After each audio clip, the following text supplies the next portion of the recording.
New York میں ایک جگہ مسجد بنانی تھی تو ہمارے ساتھی تھے، وہ مجھے کہنے لگے کہ حضرت آپ واشنگٹن سے یہاں آ جائیں تو مسلمانوں کے لیے ایک مرکز بن جائے گا، پورے علاقے میں مسجد نہیں ہے۔ ہم نے کہا بہت اچھا، چنانچہ میں واشنگٹن سے اپنے بچوں کو لے کے نیو یارک آ گیا۔ اب جس جگہ پر آئے وہاں ارد گرد مسلمان بھی کافی تھے مگر کافروں کا علاقہ تھا، یہودی بہت رہتے تھے۔ وہاں پہ مسجد کا بنانا ایک بڑا چیلنج تھا، پلاٹ خریدیں، پھر پلاٹ کی اپروول نہیں ملتی، پھر کنسٹرکشن ہو جائے تو 100 اور پابندیاں۔ تو میں نے اس دوست کو مشورہ دیا ہم پلاٹ خرید کے مسجد بنائیں گے نا تو پگڑی داڑھی والوں کو اپروول کسی نے نہیں دینی، وہ کہیں گے یہ فنڈامنٹلسٹ کہاں سے آ گئے۔ اس لیے بہتر یہ ہے کہ ہم کوئی بنی بنائی جگہ خریدیں اور وہاں پر بس عبادت شروع کر دیں۔ اس نے کہا جی بنی بنائی جگہ کا کیا مطلب؟ میں نے کہا کوئی ایسی عمارت ڈھونڈیں جو بنی ہی عبادت کے لیے ہو، ہمیں اس کا یوز پرمٹ تبدیل کروانے کی ضرورت پیش نہ آئے، ہم بھی عبادت شروع کر دیں گے۔ چنانچہ ایک سینیگاگ تھا، یہودیوں کی جو مسجد ہوتی ہے اس کا نام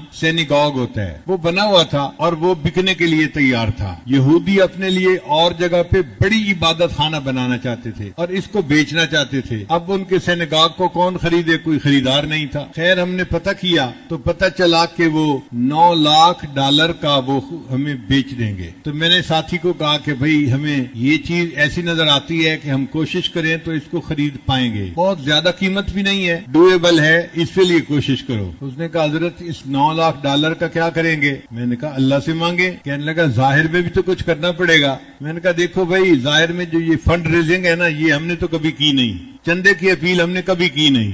الحمدللہ ہم نے اپنے بزرگوں سے یہی سیکھا ہے کہ اللہ سے مانگو اللہ دے گا، تو بس ہم اب بھی اللہ ہی سے مانگیں گے، بندوں سے نہیں مانگیں گے۔ اس نے کہا حضرت اس کا کوئی طریقہ؟ میں نے کہا اس کا طریقہ یہ ہے کہ سب سے پہلے تو آپ کاروباری بندے ہیں، جتنے پیسے آپ دیں گے آپ لگائیں اور میں آپ کو گارنٹی دیتا ہوں کہ آپ کو 10 گنا اللہ واپس لوٹائیں گے۔ وہ تو حیران ہی ہو گیا، کہتے اچھا 10 گنا مجھے دنیا میں مل جائے گا؟ میں نے کہا ہاں آخرت میں تو بہت کچھ ملے گا، دنیا میں بھی 10 گنا آپ کو واپس مل جائیں گے۔ کہنے لگا پھر تو میں ہمت کرتا ہوں۔ وہ گیا، اس نے جا کے بیوی سے مشورہ کیا، بچوں سے مشورہ کیا، سب کے اکاؤنٹ میں جتنے پیسے تھے تو اس نے $9 لاکھ اکیلے بندے نے پورے کر کے میرے پاس آ گیا۔ حضرت میں نے اپنے اکاؤنٹ سے، بیوی کے اکاؤنٹ سے، بچوں کے اکاؤنٹ سے جتنے پیسے تھے سب اکٹھے کر لیے ہیں اور $9 لاکھ میں نے جمع کر لیے ہیں۔ میں نے کہا ٹھیک ہے پھر کل چلیں گے، پیمنٹ کر کے اس کو خرید دیں گے۔ اگلے دن ہم گئے اور ہم نے جا کے اس کی ڈیل مکمل کر لی اور ہمیں چابی مل گئی اور ہم نے آ کے اس کی صفائی کی جگہ کی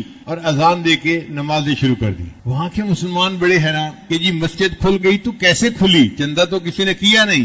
اب اس کے بعد جو آتا کہ جی چندہ تو کیا نہیں، مسجد کیسے کھلی؟ وہ کہتا تھا حضرت صاحب سے پوچھو۔ تو سارے لوگ میرے پاس، حضرت جی یہ مسجد کیسے کھل گئی؟ میں کہتا بتاؤ بھائی یہ گھر کس کا ہے؟ کہتے اللہ کا ہے۔ میں نے کہا پھر جس کا گھر ہے اسی نے خریدی ہے نا، اسے پوچھو۔ پھر گھر اللہ کا ہے تو اللہ ہی نہیں خریدی نا، گھر تو اپنا انسان خریدتا ہے نا، تو اللہ نے خریدی ہے تو اللہ نے کوئی بندوبست کیا ہوگا، اللہ سے پوچھو اللہ آپ نے کیسے اس کو جو ہے نا وہ خریدوا دیا۔ چپ ہو جاتے لوگ۔ ہم نے بالکل کسی کو نہیں بتایا کہ کس نے خریدی، کیسے خریدی، بس نماز شروع کر دی، جمعہ شروع کر دیا۔ اب وہ بندہ جس نے $9 لاکھ خرچ کیے تھے نا میرے پاس آیا، مجھے کہتا ہے حضرت میں نے تو پوری زندگی میں جو کمایا تھا آپ کے اعتماد پر میں نے سب کچھ لگا دیا، اب میرا کیا بنے گا؟ میں نے کہا آپ کو 10 گنا ملے گا، آپ نے تو نفع کا سودا کیا۔ حضرت آپ گارنٹی دیتے ہیں؟ میں نے کہا بھئی تحریر لکھو، میں ہاتھ اور پاؤں دونوں کے انگوٹھے لگا دوں گا۔ تو وہ مسکرا پڑا کہ اچھا آپ کو اتنا یقین ہے کہ مجھے ملے گا؟ میں نے کہا ہاں ملے گا۔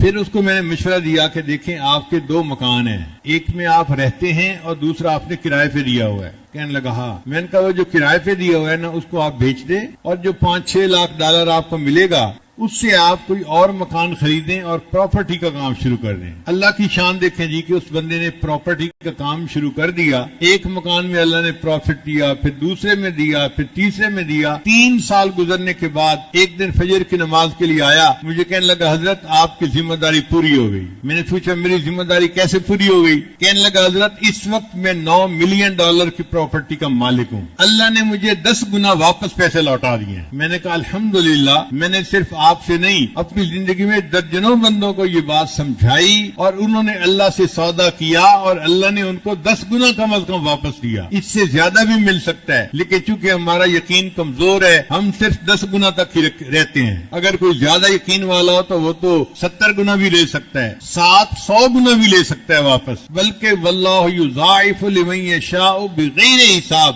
اللہ بغیر حساب اس کو واپس عطا فرما سکتا. تو یقین کے ساتھ اللہ کے راستے میں خرچ کریں کہ یہ میرے پاس واپس آنا ہی آنا ہے. اتنا بڑا مجمع سامنے ہے, آپ حضرات اپنے دلوں میں جھانک کے بتائیں, کبھی آپ نے کوئی بندہ دیکھا جو مدارس اور مساجد پہ خرچ کرنے والا ہو اور بینکرپٹ ہو گیا ہو, اس کا کاروبار ٹھپ ہو گیا ہو مسجدوں پہ خرچ کرنے کی وجہ سے یا مدرسوں پہ خرچ کرنے کی وجہ سے؟ 1 سے 2 فیکٹریاں تو ہوتی ہیں, دکانیں بھی 1 سے 2 ہو جاتی ہیں, کبھی کام ٹھپ نہیں ہوا جو اللہ کے راستے میں خرچ کرتے ہیں. کیوں کہ اللہ نے قرآن میں فرما دیا وما انفقتم من شیء فهو يخلفه, تم اللہ کے راستے میں جو خرچ کرو گے اللہ تمہیں اس کا بدلہ دے کر رہے.